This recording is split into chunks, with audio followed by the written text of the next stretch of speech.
আসসালামু আলাইকুম viewers, welcome back to my channel. আজকে বাসাতেই তৈরি করব বেকারি স্টাইলের ফ্রুটস কাপকেক। এটি কিন্তু সহজেই তৈরি করা যায় এবং খেতে অত্যন্ত সুস্বাদু। চলুন তাহলে রেসিপিটা শুরু করা যাক। এই জন্য প্রথমে একটি ব্লেন্ডার জগে আমি নিয়ে নিচ্ছি 3টি ডিম। ডিমগুলো অবশ্যই রুম টেম্পারেচারে থাকতে হবে। দিয়ে দিচ্ছি 1 কাপের চেয়ে একটু কম পরিমাণ চিনি। আরও দিচ্ছি 1 চিমটি লবণ। এটিকে এখন খুব ভালো করে ব্লেন্ড করে নেব যেন সম্পূর্ণ চিনিটা গলে যায়। এভাবে কেক বানালে কিন্তু কেকটি খুবই ফ্লাফি হয়। এরপর এই মিশ্রণটি একটি মিক্সিং বোলে ঢেলে নিচ্ছি।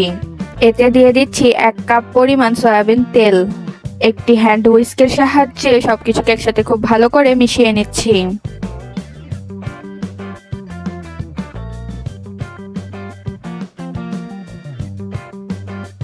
এখন মিক্সিং বোলটির ওপর একটি চালনি নিয়ে এতে দিয়ে দিচ্ছি 2 কাপ পরিমাণ ময়দা, 1/3 কাপ গুঁড়ো দুধ, 1 চা চামচ বেকিং পাউডার এবং 1 চা চামচ কাস্টার্ড পাউডার। এখানে কাস্টার্ড পাউডার ব্যবহার করলে কিন্তু কেকে সুন্দর একটা ফ্লেভার আসে। এখন সবগুলো শুকনো উপকরণগুলোকে চেলে নিচ্ছি। এ পর্যায়ে এতে দিয়ে দিচ্ছি 1/4 কাপ কমলার রস। একটি হ্যান্ড হুইস্কের সাহায্যে কিন্তু সবকিছুকে খুব ভালো করে মিশিয়ে নিতে হবে।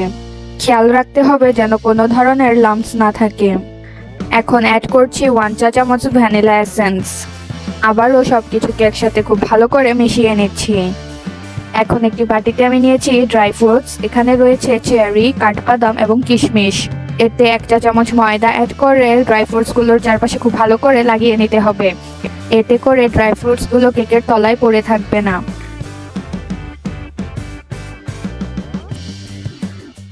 এই ড্রাই ফ্রুটসগুলোকে এখন আমি কেকের ব্যাটারটিতে দিয়ে খুব ভালো করে মিশিয়ে নেব।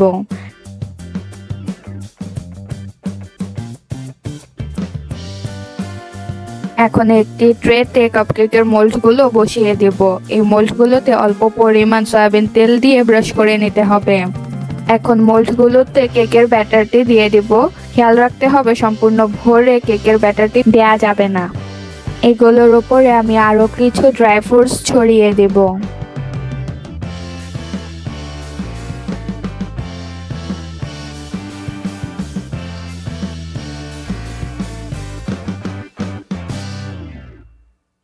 এখন চুলায় একটি পাত্রে একটি স্ট্যান্ড বসিয়ে এটিকে ঢেকে রেখে প্রায় 5 মিনিট প্রিহিট করে নিতে হবে। এখন কেকের ট্রেটি বসিয়ে দিয়ে এটিকে ঢেকে রাখতে হবে। চুলার হিট মিডিয়াম টু হাইতে রেখে এগুলোকে প্রায় 45 থেকে 50 মিনিট রান্না করে নিতে হবে। প্রায় 45 মিনিট পর একটি টুথপিকের সাহায্যে চেক করে নিতে হবে কেকগুলো হয়েছে কিনা। যখন দেখা যাবে টুথপিকটা একেবারে ক্লিন বের হচ্ছে তখন বুঝতে হবে কেকগুলো হয়ে গিয়েছে। এ পর্যায়ে আমি চুলা থেকে উঠিয়ে নেব। তৈরি হয়ে গিয়েছে বেকারি স্টাইলের ফ্রুটস কাপকেক। এটি কিন্তু সহজেই মোল্ডগুলো থেকে বেরিয়ে আসছে। কেকগুলো কিন্তু খুবই সফট এবং ফ্লাফি হয়েছে এবং খেতেও কিন্তু অসম্ভব মজাদার হয়েছে।